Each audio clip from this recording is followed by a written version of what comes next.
بلکہ ایک آپ یہ سمجھ لیجئے کہ کنٹینیوشن ہے اسی تعلق کی جو آج ہے، مگر دوسری طرف بھارت کے ساتھ مل کے سی پیک کو ناکام کرنے کے لیے ہر وہ کام کریں گے جو کر سکتے ہیں۔ تو اس وجہ سے تعلقات میں خرابی تو ہو سکتی ہے، بہتری آنے کے چانسز نہیں ہیں۔ سر پاکستان کے پاس کون سی ایک یا دو وہ بارگیننگ چپس ہو سکتی ہیں جس کے بدلے میں ہم کوشش کریں گے کہ امریکی انتظامیہ کا موقف کشمیر پر جو ہمارا پاکستان کا موقف ہے اس کے قریب آ سکے؟ ایک تو افغان پیس پروسیس والا تھا لیکن شاید اس کو اتنے افیکٹولی استعمال نہیں کیا گیا، تو ابھی کیا ہمارے پاس کوئی بارگیننگ چپ ہو سکتی ہے کہ ہم، کیونکہ یہ تو بڑا انسانی حقوق کا بھی مسئلہ ہے اور وہاں پہ ایک یک طرفہ اقدام بھی کیا گیا نریندر مودی کی جانب سے، تو کس طرح سے ہم امریکی موقف کو اپنے موقف کے قریب لا سکتے ہیں؟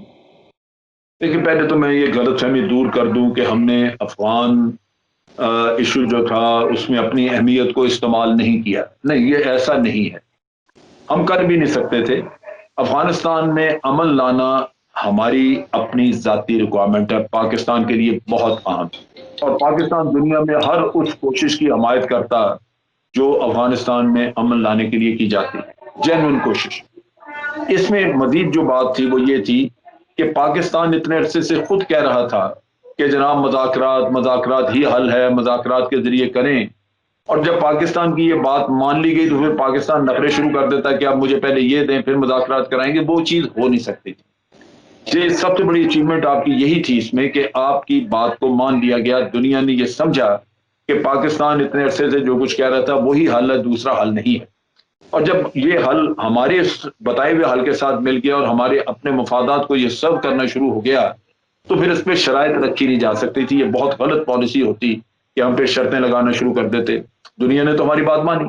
تو اس وجہ سے یہ ہمیں نہیں کہنا چاہیے۔ میں اکثر لوگوں سے سنتا ہوں اور وہ بہت ایک غلط فہمی پیدا کرتی ہے چیز کہ آپ خود ہی ایک بات کریں کہ جی ایسا کیا جائے، جب وہ مان لیا جائے تو آپ شرائط رکھنا شروع کر دیں، یہ ہو نہیں سکتا۔ اب رہی بات یہ کہ آئندہ کے لیے ہم کشمیر کے معاملے میں کیسے بات کریں، دیکھیں بات یہ ہے،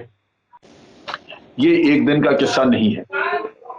ہمیں کچھ پہلے اپنے اندر معاملات سیدھے کرنے چاہیے۔ سب سے پہلے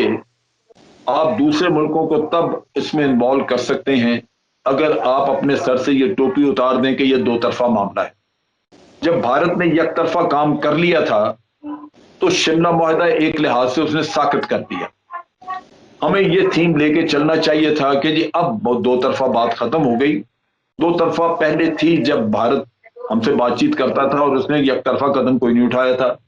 اگر یک طرفہ قدم واپس چلے جائیں تو پھر ٹھیک ہے، پھر دو طرفہ والی بات واپس آ سکتی ہے، لیکن ایز آف ٹوڈے وہ دو طرفہ تو قصہ ختم ہو گیا۔ اب ہم بات کریں گے صرف اور صرف یونائٹڈ نیشن کی قراردادوں پہ، جس میں کہ انٹرنیشنل کمیونٹی نے اپنا ایک رول ادا کرنا ہے۔ You have to sell this theme first to the people، جہاں وہ محسوس کریں کہ اب دو طرفہ کی آپ جب بھی کسی سے بات کریں گے وہ آپ کو یہی مشورہ دے گا کہ نہیں بات چیت ہونی چاہیے، آپ دو طرفہ بات کریں، آپ کو فارغ کر کے واپس کر دیتے۔ لیکن آپ نے اس چیز سے جو فائدہ اٹھانا تھا کہ شکر اللہ کا ادا کرتے کہ یہ دو طرفہ کہانی ختم ہوئی کسی بہانے، تو آپ اس سے فائدہ اٹھاتے، یہ ہم نے کام نہیں کیا۔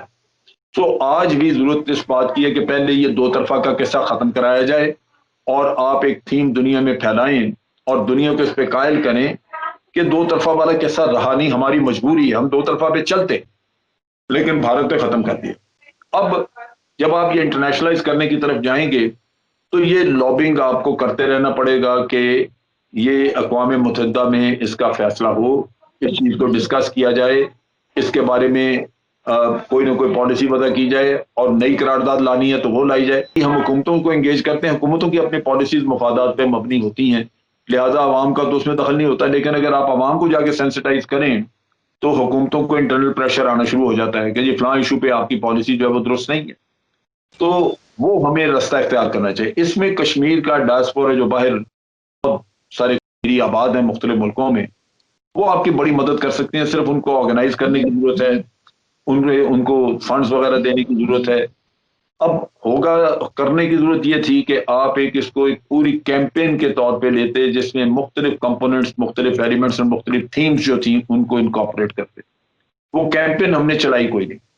یہاں پہ بیٹھ کے شاہ محمود قریشی بھی ٹیلی فون پہ بات کرتے ہیں، پرائم منسٹر بھی ٹیلی فون پہ، تو یہ اتنا اہم اور اتنا پرانا گمبھیر مسئلہ ہے کہ یہ ٹیلی فونوں پہ تو کوئی نہیں ہلے گا آپ کے.